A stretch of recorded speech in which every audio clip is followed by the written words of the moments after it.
Britain's election channel.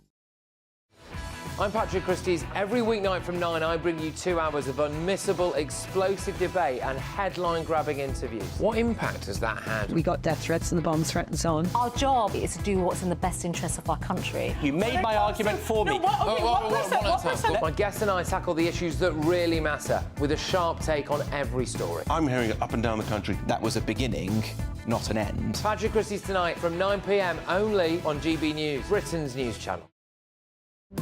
GB News is the home of free speech. We were created to champion it, and we deliver it day in, day out. Free speech allows us all to explore and debate openly the issues most important to us, our families, and of course, the British people. Having challenging conversations to enlighten each other. Which is why we hear all sides of the argument. We are the People's Channel. We will always stand by the freedom to express yourself. On TV, radio and online. This is GB News, Britain's news channel.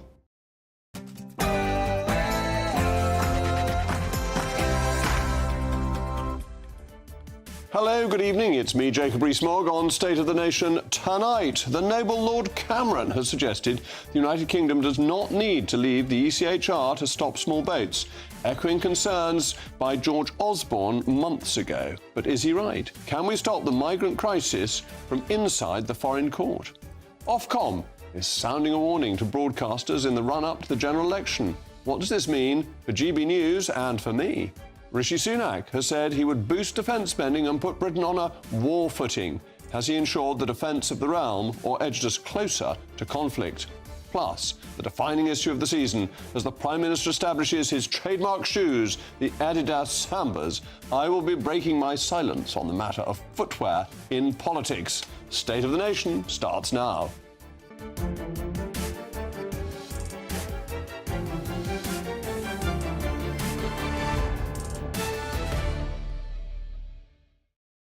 I'll also be joined by my most pugnacious panel this evening, former editor of The Sun, Kelvin Mackenzie, and the historian and broadcaster, Tessa Dunlop. As always, as you know, I want to hear from you. It's a crucial part of the programme. Email me, mailmog@GB News. But now it's time for the News Bulletin with Ray Addison.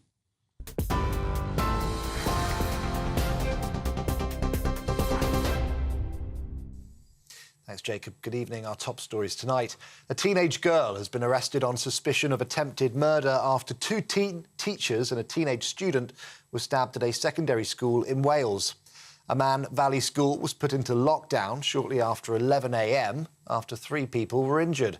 Emergency services responded, including Wales Air Ambulance. Police say the injuries are not life-threatening. Forensic teams have been on site and a knife has been recovered. The suspect remains in custody. Superintendent Ross Evans spoke to the media. I'm aware that there is footage circulating on social media, and I would ask that this is kindly removed to preserve the integrity of the ongoing investigation and to avoid further distress to those involved. This was a very distressing incident, and our thoughts are with the victims. An online terror group has become the first of its kind to be proscribed in the UK. MPs voted for neo-fascist group Telegram to be banned. The Home Office says the group publishes propaganda designed to incite followers to commit violence. It was credited by an attacker who killed 2 people in an LGBT nightclub shooting in Slovakia in 2022. Support for the group will be illegal, with punishments of up to 14 years in prison. 3 men have been arrested following the deaths of 5 migrants, including a young girl, while trying to cross the Channel yesterday. The National Crime Agency says they were arrested on suspicion of facilitating illegal immigration and entering the UK illegally.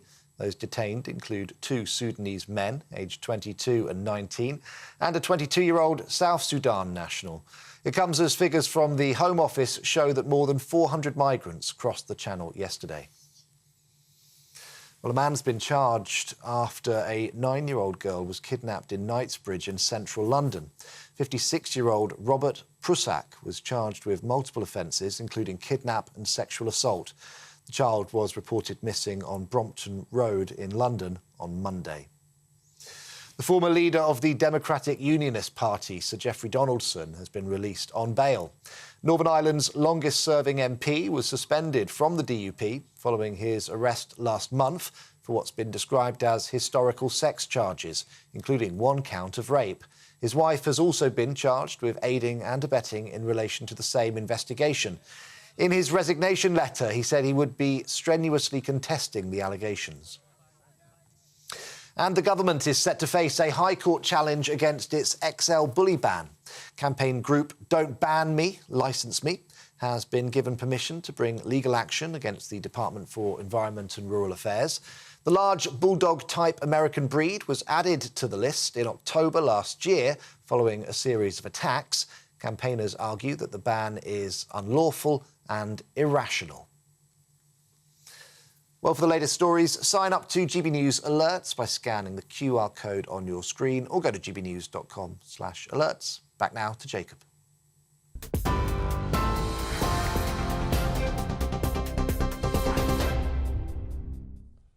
Welcome back to State of the Nation. When the Prime Minister made the surprising decision last year to bring David, now Lord Cameron, back into politics by appointing him as Foreign Secretary, David Cameron's old Chancellor and chum, George Osborne, chimed in and claimed leaving the European Court of Human Rights was off the table as long as he was the new Foreign Secretary. Well, last night, when the Foreign Secretary was interviewed following royal assent to the Safety of Rwanda Bill, David Cameron said this. I would say is we have to make sure we deal with illegal immigration. That comes first. I don't think it's necessary to leave the ECHR. I don't think that needs to happen to make this policy work, but I know what matters the most is being able to say to the British public, we've got a fair immigration system, we've got a strong immigration system, and we're not putting up with illegal migration. It must be for Britain to say who can come and who can't come, rather than anybody else. But even if Lord Cameron's right, he really ought to have learnt the lesson of Brexit by now. The British people do not like being told what to do by foreign unelected bureaucrats, especially ones that have become increasingly politicised. As in the case of the European Commission, who are unelected bureaucrats and were unaccountable to the British people, we have no way of getting rid of the people who issued the Rule 39 order that blocked the original Rwanda deportation flight 2 years ago. The judges that sit on the European Court of Human Rights are political nominees in many cases. This means that at one point, prior to Russia's expulsion from the Council of Europe, one of the judges who sat on this court was nominated by none other than Vladimir Putin, and you had no means of ousting him. While the EU and the ECHR are separate and distinct institutions, the principle remains the same. Sovereignty in this country belongs to the British people who delegate it to the King in Parliament for 5 years at a time. The laws passed by Parliament are the ultimate valid authority. In the case of the EU, David Cameron promised to reduce immigration down from the hundreds to the tens of thousands. This was in the Tory manifesto for 2010. But because we were part of an institution that disregarded the democratic will of the British people, there was no means of controlling mass migration from the bloc, and his promise was never and still has not been met. The thing about the EU is that it is and always was an explicitly political project, whereas the ECHR operates under the pretense that it is merely a body that interprets the European Convention on Human Rights. But they've been going so much further. I've mentioned before the problem with its living instrument doctrine, the idea that it can invent new rights as it pleases as long as the rights are in its definition of the spirit of the original convention. But the ramifications of this policy were on full display recently when it decided that Switzerland had breached the rights of its citizens by not pursuing a radical green agenda. This brings the court directly into policy decisions, and other similar cases are now expected to be heard by the court.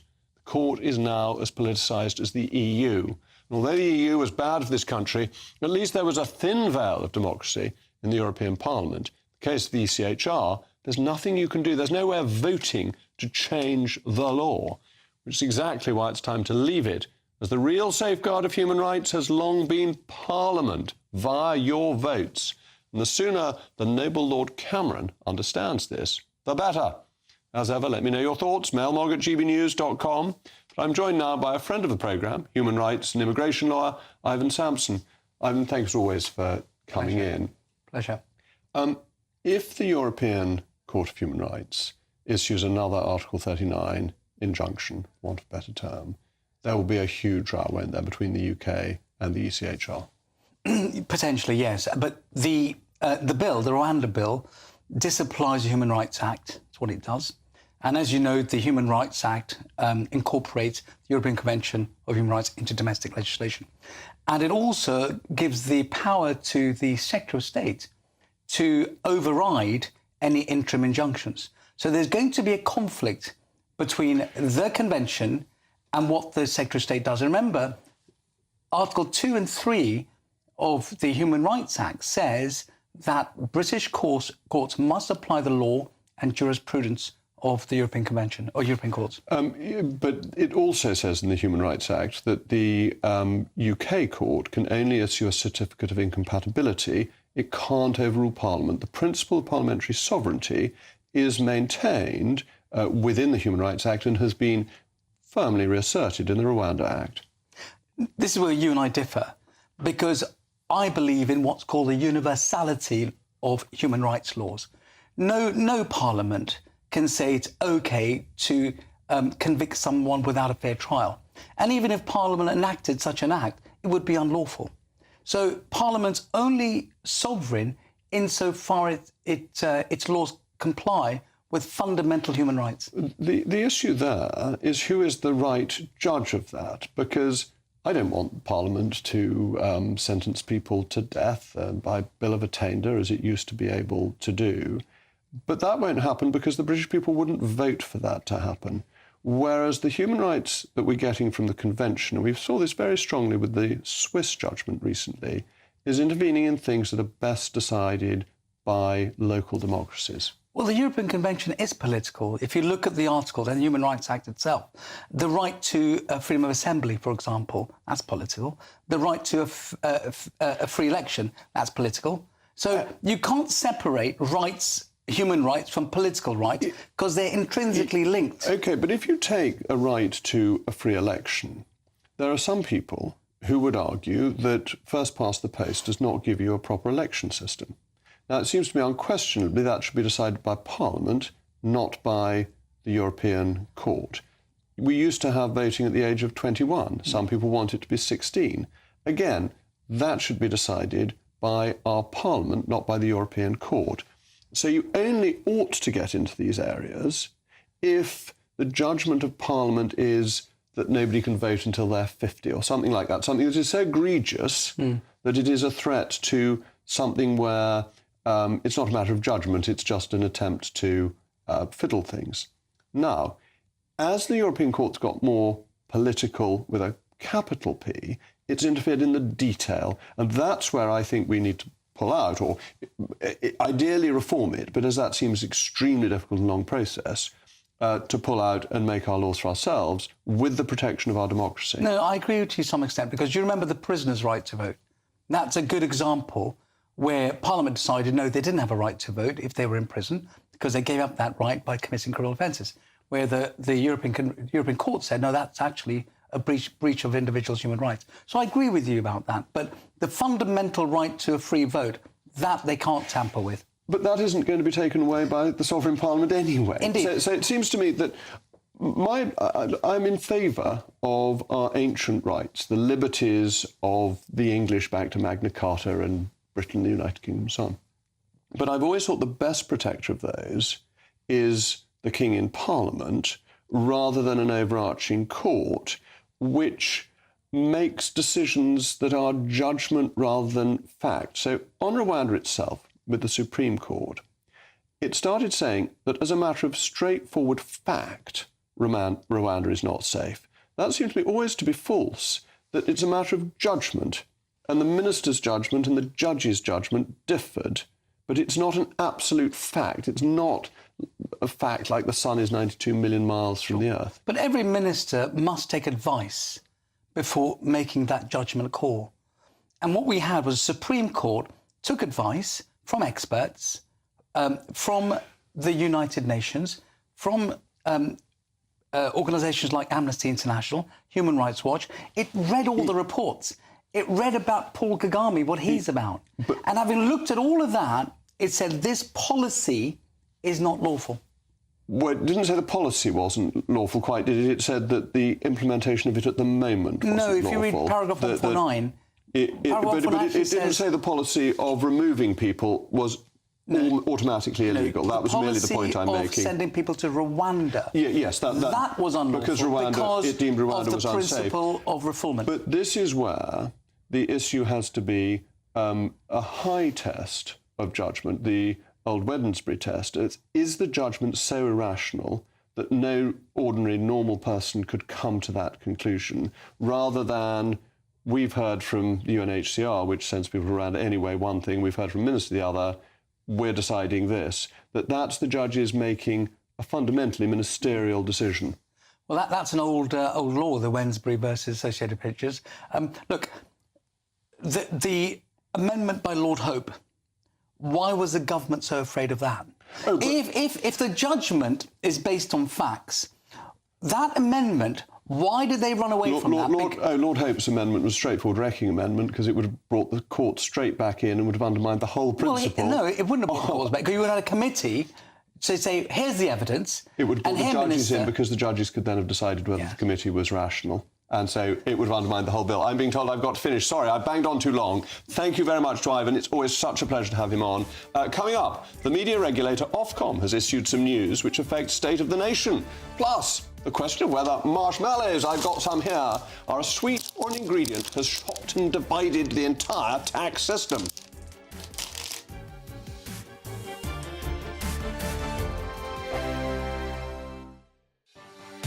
Martin Daubney, weekdays from 3 p.m. A man who worked for Sainsbury's for 20 years was sacked because he didn't pay for a few bags for life. Niamke Dofu put his shopping through a self-service checkout after his night shift, and CCTV showed him choosing the zero bags used option, and he was fired for gross misconduct. Well, joining me now to discuss this in our studio is the lawyer and broadcaster and great friend of the show, Andrew Eborn. Andrew, welcome to the studio. Join you, Martin. Certainly is. Now, on the one hand, yes, he was caught banged to rights on CCTV. It looked like, and the tribunal agreed, he stole the bags, but a 20-year career dashed on the rocks over 60p? Yeah, I mean, the headlines are horrendous, aren't they? You sort of turn around on that sort of basis. So basically, there must be a valid reason for dismissing an employee, and you have to follow due process and so on and so forth. So they can look at about capability or conduct. And there has to be appropriate procedures set in place under employment law to afford that sort of protection. What they say, however, if there's gross misconduct, you can be dismissed instantly. Now, gross misconduct includes criminal offence like theft.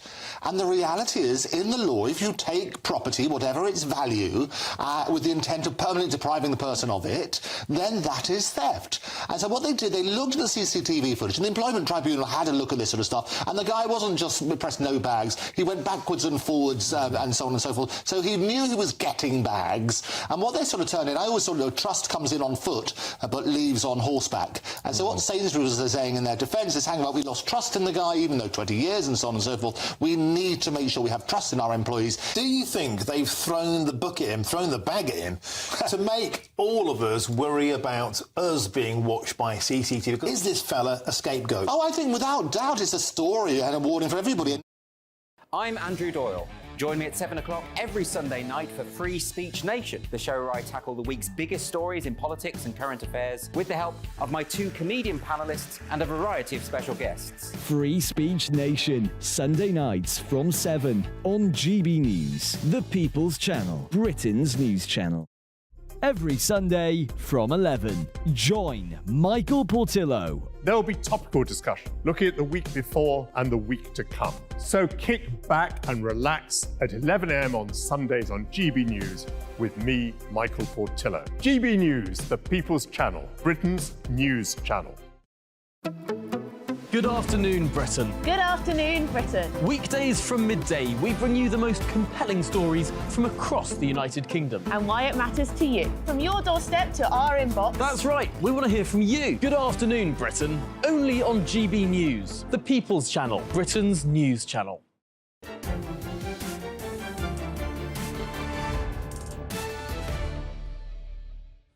Well, we've been discussing the European Convention of Human Rights and the noble Lord Cameron. And Alan says, I'm afraid Jacob Lord Cameron is part of the problem. He should never have been appointed Foreign Secretary. And Mike says Lord Cameron is completely wrong about the ECHR. No foreign court should be able to overrule our own courts. Mike, I agree with you entirely. Cameron was and still is a Remainer. Yes, he might have one or two useful connections, but he was a terrible choice to be Foreign Secretary. He's proving the point daily. And Jane has a support for my Lord Cameron. David Cameron's totally right. The migrant policy will work if we stay within the ECHR. Pulling out would send the wrong message about our country and serve no purpose. Well, I'm not sure about that. Ofcom has threatened broadcasters with sanctions if they fail to maintain the highest level of due impartiality in the run-up to the general election. In a stern-worded statement, the regulator said it was sounding a warning to any potential rule breakers. This move comes after Ofcom commissioned audience research that found that the British public more or less agrees with Ofcom and its broadcasting code. But the big news for State of the Nation is that Ofcom's consultations over whether sitting politicians can host their own programme has been completed. And for now, at least, State of the Nation's here to stay with me, approved by Ofcom. I'm joined now by my most pugnacious panel, former editor of The Sun, Kelvin Mackenzie, and the historian and broadcaster, Tessa Dunlop. Kelvin, although it's always funny when somebody does research and they find the people they've consulted agree with them completely, because that doesn't seem very likely, and it depends who you ask. Nonetheless, what they've decided seems to me perfectly rational, that people like me can't broadcast during the election. I never thought I would be able to. I can see why that would be problematic, that we need to have clear differentiation between a news bulletin and a discussion programme. And a reporter. And a reporter. We do that, and we have to be careful. That's fair enough. Yeah, well, it's OK. It's OK, and it's nice to get the official regulators imprimatur for your appointment, I must say. However, it is, I think, ridiculous of Ofcom to suggest that in the 6 weeks, which are normal purdah involved in these general elections, that a presenter can't carry on presenting. Because the truth about the matter is that the audience already have a view about you. They either like you or dislike you, are going to vote for you or not vote for you. Since you have just agreed that actually you're not going to overstep the line, why not just allow people to continue? For instance, an absurd part of it, and I suspect this is the reason why they've given you the go-ahead, is that they started to investigate David Lammy. As I've said before, I was on Lammy's show on one occasion. He would have hated every single word. This was on LBC. He never said a word. He took it all on the chin, in the way you have to when somebody comes, as that lawyer did, and said the opposite to you. You are quite bright enough to work out where the line is. And there are many politicians who could be presenting, right, who would actually almost certainly lose votes rather than gain votes in that 6 weeks. But, Tessa, I mean, I still think that Ofcom is regulating for a world where there's only one broadcaster. And that, frankly, though we have to follow due impartiality, that was important when there was one or two licence fee-funded, limited bandwidth channels. There are now channels on everything, and any view you put on Twitter is entirely unregulated anyway. Yeah, I think we all recognise that social media is the Wild West. To be entirely transparent, I'm sitting here dancing on your election grave, just waiting to sit in the hot seat for 6 weeks. I mean, I'm surprised the call hasn't come in. You won't get the job. I'm surprised I haven't already been invited to step in for let's Jacob. have a vote among the viewers. It's very lucky for you, Jacob, that you're being forced to relinquish your seat for 6 weeks, because you're going to need to work very, very hard in sunny Somerset if the polling's correct. So you'll have a job in your hands down there. Meanwhile, I'll be sitting there commenting on how you're doing. But in terms of impartiality, can we just rip up the pretence that anything to do with news bulletins, and I include the BBC, are impartial? GB News' choice, for example, to run as a top headline, I don't know, ECHR or small boats on a loop, that's editorial. That's not impartial. So it really irks me when we are spoon-feeding viewers news. The very ordering of the news requires editorial and therefore can't be impartial. So we need to stop referring to this so-called holy grail that is impartiality. It doesn't exist, and you know it. But you're saying, therefore, that the BBC knows this as well. So you're saying it's impossible for everybody. Nobody. You're quite right. If you're in the editing business, whether you're in television, radio, or print or news sites, right, you are making decisions based on your own personal thought process, what you think the audience may like. You're always making decisions. So I totally agree with you. The idea of balance is yesterday's idea. People actually want stuff which actually fulfills their thought process in life. And their thought process, and how do you know this? In all the news sites, what they do is they show who's reading what. So when they see that the numbers to that story about a cat, which they thought was uninteresting, suddenly they see the numbers shoot up, so it goes to number one. That is the way that news should be viewed, not whether you should be spoon-fed, oh, this is an important story about Mongolia or something. But incidentally, that's where we need the reach of the BBC, because otherwise we would just be constantly fed small boats, cats and Meghan Markle on a loop, which I'm afraid to say we are on some channels. At least the BBC does have to cater to minority interests and to a more diverse audience, even if they don't get the clicks and views. But actually, that's the point that Jacob was making, that actually because of X, Twitter, or whatever it is, or Instagram or whatever, you can find that news. And the BBC News does not have the reach that it used to have. Why? Because there's quite a lot of people who actually don't like that kind of idea, just the idea of news. But I think what we're talking about here is trust and credibility. And when Jacob says something, do we trust it? If he was a newsreader, we think he's a politician, we're not going to trust that. Whereas we like very much, is it Polly, that nice newsreader, that's my favourite one on this channel. You know, we trust her. And the BBC, and I know this because I've worked for them, they're quite tiring almost. They double down on what's your source, where's your statistic, can we say that? Can that go on as a line of script? I don't know if GB News does that for their documentaries because I've not worked in that way, but we need to be able to trust our source. And I do think there's an issue. I've seen you sit here down the barrel interviewing people and I'm like, well, how's that not a news interview? How is that different from what's being said on a news bulletin? So I think they're dancing on a pin. Ofcom, I'd shut you down totally. All right, well, and take your job in the meantime. Tessa wants my job having shut us down. The logic of that is somewhat confusing, but thank you to my panel. Coming up, the country will be put on a war footing, the Prime Minister has announced. But is this the right move? Plus, the latest wokery. It may be harassment to say, back in your day.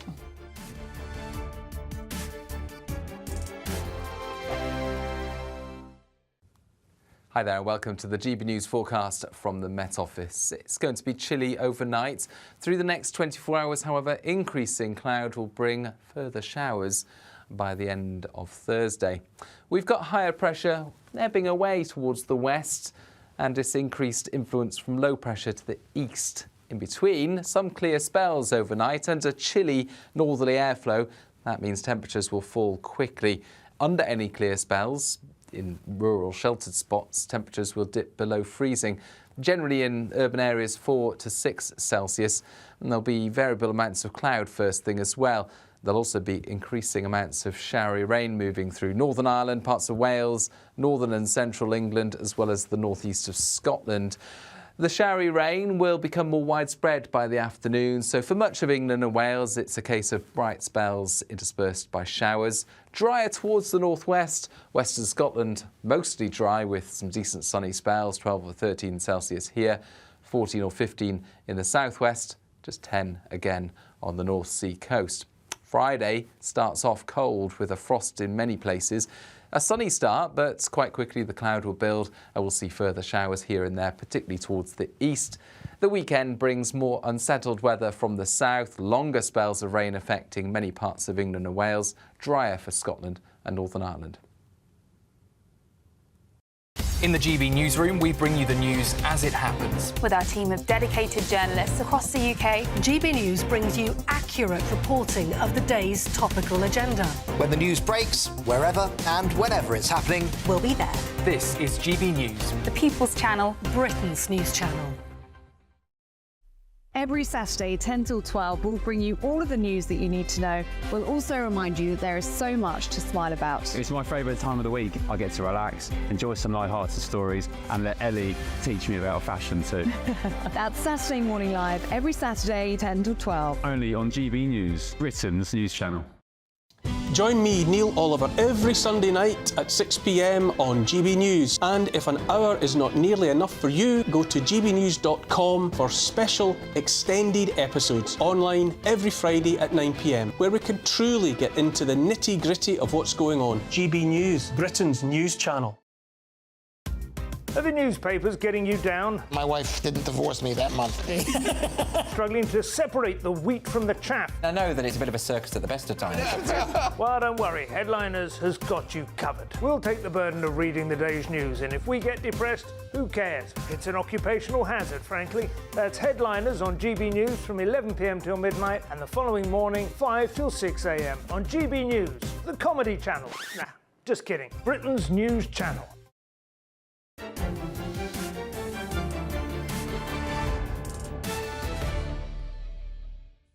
Well, we were talking about Ofcom, and Josh says it was definitely someone from the Labour Party who called Ofcom. And Danielle, we need Ofcom to regulate, otherwise we'll end up with outlets like RT or Press TV. You know, I think we should have kept RT, because I think that, like Lord Haw-Haw, it would have made Russia look ridiculous in the way Lord Haw-Haw made Germany look ridiculous. And you want to hear your enemy say that you know what he's saying. SC says, OMG, which is, I think, the order of St Michael and St George. If Tessa Dunlop is standing in for Jacob, I will not be watching. I'm sorry to tell you that, Tessa. She won't be. She won't be. Oh, I could do a double header with Kelvin. Yeah, no, All right. Rishi Sunak has announced he will increase defence spending by 2.5% of GDP and put Britain on a war footing. We live in dangerous, uncertain times, and the Prime Minister is correct to prioritise defence. However, some say the move will increase the likelihood of conflict. Furthermore, the armed forces have long suffered because of shambolic spending decisions. £5.5 billion Ajax fighting vehicle, for example, is over 10 years late and looks destined for the scrap heap. Soldiers are also reported to be spending large sums of their own money on kit and equipment, as the issue that they get is not up to scratch. To unravel all of this, I'm joined by the peerless Colonel Richard Kemp, former commanding officer of the 1st Battalion, the Royal Anglian Regiment. Richard, thank you for coming on again. Is this enough? Thank you very much for recognising my former regiment, Jacob. Very few people have heard of it, although it is the finest regiment in the British Army. I think this is that as the Somerset Light Infantry no longer exists, but anyway. fair point. I think this is a very significant move. I think most people who maybe have lived defence or understand defence don't believe it's enough. But I think realists among us also understand that there's a limited amount that can be made available, and this is probably as much as realistically could be expected. We're already the second largest spender on defence in NATO, and I think this will go some considerable way to addressing the essentially hollowed out defences that we've had after decades and decades of cuts to the armed forces, providing, of course, the money spent properly. And you made the point rightly that procurement has been one of the biggest problems we've had, I think, in defence, certainly in all the years I served in the armed forces and ever since. Procurement's always been something that prime ministers have intended to get a grip of, and it's never succeeded. So I hope, I'm not overly confident, I hope something will be done about that now. Well, that's what worries me, because I think, like almost all Conservatives, I want our defence to be built up, but I want this money to be spent effectively. And there are just so many things that seem to go wrong. I mentioned the tanks, but our aircraft carriers don't always seem to work, that it just seems to be a real problem with all our procurement decisions. And then you squeeze the army, you reduce numbers, because that's something you can cut back year by year, whereas when you've got a procurement over many years, there's nothing you can do. Absolutely, and therefore that does need to be got a grip of. And I think many industrial leaders and entrepreneurs have looked at it, they've had commissions studying it, and no one's ever managed to get their head around how to improve that. But on the point you mentioned about how some people suggest this will make war more likely, I would fundamentally disagree. I think the armed forces exist, obviously, to fight wars, but they also exist to deter. And I think the more strong the armed forces are, the more likely they are to deter our enemies. But of course, that also has to be accompanied by political will to do so. And I think we've seen significant political will recently, for example, in our efforts to defend Israel by deploying Royal Air Force aircraft and our strikes against the Houthis in the Red Sea. I think those are very encouraging signs. I do have concerns about, but perhaps if there's a Labour government in the future, whether or not that government will also have the will to use military force when it is strictly necessary. And if not, then of course all the money spent on defence will be wasted. Yes, though I agree with your fundamental point that spending more money on defence makes war less likely rather than more likely, because it warns our enemies that we're serious and that we, along with the Americans and our other allies, are to be reckoned with, whereas it was beginning to look, wasn't it, as if we didn't really mind very much. Yeah, very much so. And I think actually I've always had the view, and I may be mistaken, but I've taken the view for many years or several years now, that the campaigns we fought in Afghanistan and Iraq terrified political leaders to the extent that they didn't actually want to have a significant defence capability, which would mean they wouldn't be able, say, to join US forces again if they were asked to do so. I hope this signifies a change in attitude, at least in this government, and that there isn't a constant fear of actually using military force, because, of course, no one wants to use it, but sometimes it is absolutely necessary to do so. And I think we've seen that in the two recent interventions that I mentioned. And it's also definitely better, and I very rarely say something like this, that we have Sir Keir Starmer rather than Jeremy Corbyn, because Jeremy Corbyn was an honourable pacifist, but nonetheless a pacifist, and Keir Starmer perhaps better understands the realities of a dangerous world. Well, I would certainly hope so, because the world we're going forth in now is probably the most dangerous world that has existed probably since the Second World War. There's no sign whatsoever of that getting better. So I hope that Keir Starmer will take the same point of view and will be prepared when necessary to use military force and to continue to build up the armed forces. And the problem is there's too much inclination we've seen from the United States in President Biden's term of office on appeasement.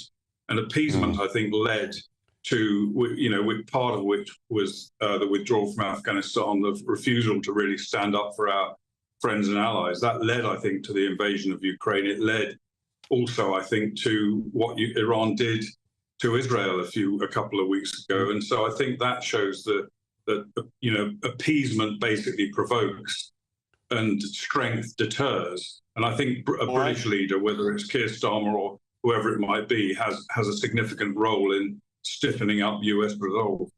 Well, thank you very much, Colonel Kemp. Thank you for joining me again. Now, having been polite about Keir Starmer, I may slightly change tone, because it was in 2020 when George Floyd's murder in the United States sparked a global movement of riots fueled by the erroneous and widely debunked critical race theory. Taking the knee became the symbol of this dangerous movement, and it even crossed the Atlantic and infected a certain British political party. Here was the leader of the opposition cynically signalling his support for a movement that actively and aggressively demanded the defunding of the police. But a twist in the tale has emerged today. Shadow Home Secretary Yvette Cooper announced Labour's plans to fund 13,000 new police officers, as well as tackle some of the procurement cost disparities.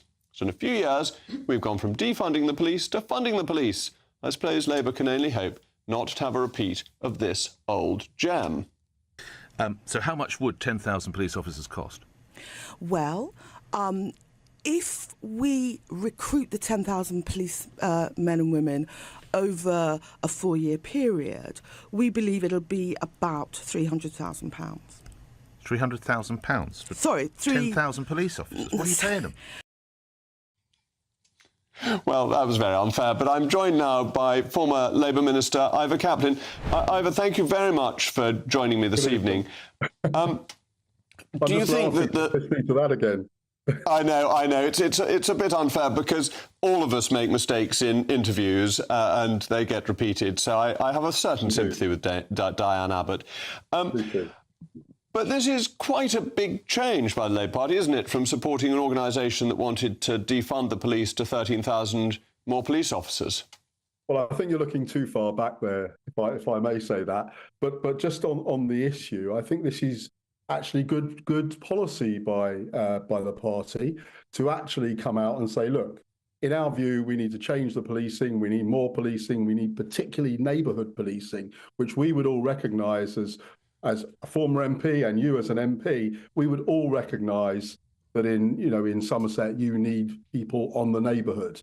And that's one of the things that has lost its way over the last 5 or 10 years, and it needs to come back because it was one of the strengths in the 97 onwards Labour government that actually helped Labour, I think, in that period of time. So to get that done of 13,000, that would be a huge change in where the police is. And I think it will be welcomed across the country. Well, it's really interesting then the politics of it, isn't it? Because Keir Starmer is just copying the Blair playbook, tough on crime, tough on the causes of crime, backing the police. It's really moving the Labour Party away from the left-wing habits of Jeremy Corbyn. Well, I think those habits have gone a long time ago. I understand why whenever I'm on GB News, and I very much enjoy these appearances, but everyone wants to start with the fact that they want to go back to 2019. We're a long way past that now. We're nearly 5 years past. We're preparing for a general election. Of course, we would like to win because we haven't won that many general elections in the last 30 years. But as I've said many, many times, at the moment, not a single vote has been cast. Therefore, there can't be any complacency in the Labour Party. We have to have, the right to ask the public to vote for us. And I think things like policing and neighbourhood policing in particular, I think will be welcomed by the British public. But it is interesting that, without suggesting you wanted to go back to 2019, that the Labour Party, when it has won elections, has generally done so when it's adopted a few right-wing policies. So Harold Wilson moved quite firmly to the right, having started off as a very left-wing figure, gets his majorities in 64 and 66. Blair, as father was a Tory association chairman, was not unsympathetic to some right-wing causes, adopted conservative spending plans. Starmer moving into this category. Is there any backlash from the left in the party? Are they concerned? Are they causing trouble? I've said many, many times that actually the Labour Party is not either left or right. I have always thought it's something in between those two things. And that means you can look, and Harold Wilson and Blair are good examples of how they looked at becoming Prime Minister in a very different way to how those who didn't become Prime Minister tended to look, if I may say that. And I wasn't just talking about what happened in 2019. There's other instances before that as well that didn't work out. So I think there is good policy at the moment in terms of what we've seen today on the policing. And I think that will be something that other people will want to look at and then say, well, this is a good thing. And I genuinely think that the party has got itself in the right place now. And Keir has done a really good job in leading on that. And hearing Labour spokesmen saying that they needed to be tougher on shoplifting and things like that. I mean, taking up basically Tory, if not Reform Party themes, appealing to some of the voters in the Red Wall who were lost a few years ago. Yeah, I think, Jacob, if you look at the issues around neighbourhood policing, and I've focused on that just today because I think it is one of the main issues that we've lost track on. But one of the things is about serious crimes. And if you've got neighbourhood policing, it is much easier to at least get the starting point of investigations going for policing that we would all understand, as I said earlier, as former or current MPs. And to do that, you've got to be able to get the right judgments and the right bits of judgments into the right place. And I think that's where the neighbourhood policing will really help the country in this. And I think people will say this is a very good move. Brilliant. Thank you very much for joining me, Ivor. Coming up next, the pugnacious panel will be back to pick through the alleged ageism of the term back in your day. Plus, who knew that marshmallows could be so divisive for the UK's tax system? Farage. Barrage, Monday to Thursday from 7 p.m. These are very tough times for Rishi Sunak, the Prime Minister and leader of the Conservative Party. Some polling out overnight, done by Lord Ashcroft, published in the Daily Mail, suggests his personal net approval rating is now minus 59. Give you some context of what that means. That puts him on an equivalent of where John Major was back in the mid-1990s, but more interestingly, almost exactly where Jeremy Corbyn was on the eve of the 2019 general election. But there's something even worse than that in this polling. It suggests that on defence, taxation, migration and Brexit, and think about those four, because they're all areas that historically would have been stronger for Conservatives than for the Labour Party. In all four of those areas, we find Labour are now more trusted, Keir Starmer's Labour Party, more trusted than Rishi Sunak's Conservatives. Now, history suggests that things can turn around. It suggests that as elections get closer, polls narrow. And I can think of the 87 general election, but perhaps even more so the 1992 election, when everybody thought Neil Kinnock would win the election, and yet John Major got a majority of just over 20. I don't think the polling in those days was quite as accurate as it is today. I don't believe it's really about Rishi Sunak.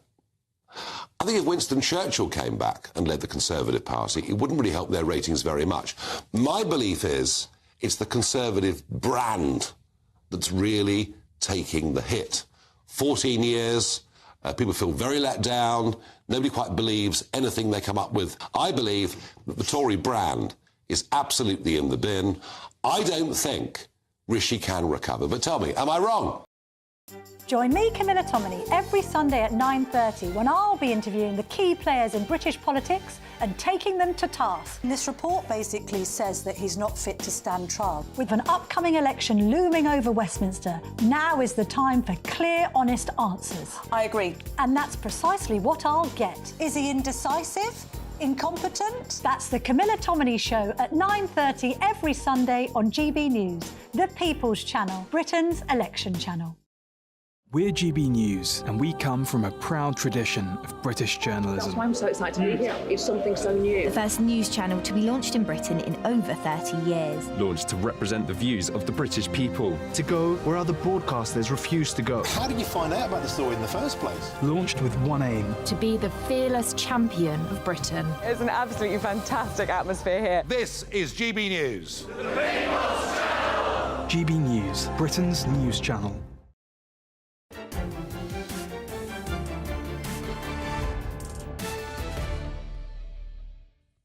Well, the mail mog's been coming in as we were talking about defence and Labour police policies. Jeff says, could you at least arrange for Ms Dunlop to present your programme for a few nights so that we can just see how impartial she can be? I almost misread impartial as imperial, which I'm sure she'd do marvellously. And Peter says, marshmallows, pure poison. Peter, don't tell anyone, but I agree. Saying back in your day to an older colleague could be considered harassment, an employment judge has ruled. The tribunal found that the barbed and unwelcome expression may amount to unwanted conduct. Well, back in my day, we didn't get upset over such trivialities. My panel's still with me, Kelvin Mackenzie, formerly of The Sun, and the broadcast historian Tessa Dunlop. Tessa, should people be offended by something so trivial? This is, just because I think it's important as you posture as a news channel to be clear about this, it was a tribunal in which actually the tribunal tossed out the idea that back in your day, in this case, caused offence. They said that would make a mockery of the Equality Act, but they said potentially it could. I think it increasingly will, because there is such an outrageous wealth gap like never before between, for example, the millennials and these loaded baby boomers. And, people who've started businesses and actually floated them and made a lot of money for investors who then were able to have good pensions. So I'm not listening to millennials and Gen Zs moaning and groaning about their lot in life. They're going to do just fine. Just look at what's happened to inheritance tax, right, which is now at 4 to 5%. It's going to go to 8 or 10%. There's a lot of kids out there there today who are actually looking forward to the day that their parents die so they can get hold of all this money which they've allegedly stolen from a generation. I think we have to be honest that it's your generation sit on about 50% of the nation's wealth. As you would expect, as you'd expect in all Western nations. No, it's not. Just to give you a reality check, don't dismiss me with a sort of patriarchal nod of the head, all society. Well, hold on, I'm listening to a matriarchal bloody load of rubbish, and I'm not prepared to sit here and just listen to it. That's the difference. If you went into the workplace in the 1940s or 50s, over a 25-year spanning career, your wage would double. If you were born in the 70s, you might see a 25% increase in your wage.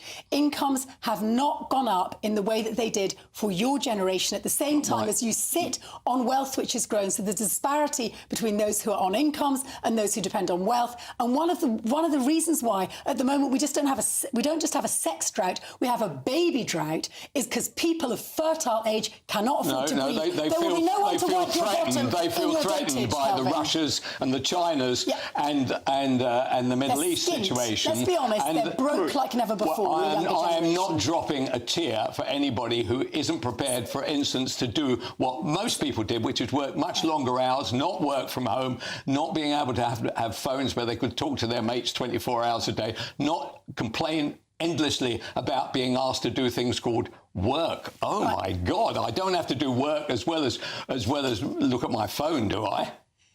Sorry, your point. Have you finished? Forgive me for one moment. I haven't actually. Go on. Leaving my progressive, slightly left stance on GB News and entering into the terrain of discrimination. But back in your day, Kelvin, it was a hell of a lot easier. Hold on a second. Where's that judge? Let's get that judge in. There we go. Well, some people I know like talking about what things were like in their day, and Nanny brought me up saying in the wartime that amount of butter was a week's rations. Is that why you're so thin? Jolly good thing too.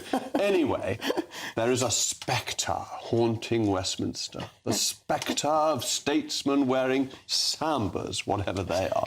Many have said that a bloodied horse galloping through central London was an omen, but the sight of ministers of the Crown in sports pumps in gym shoes is a far greater harbinger of doom.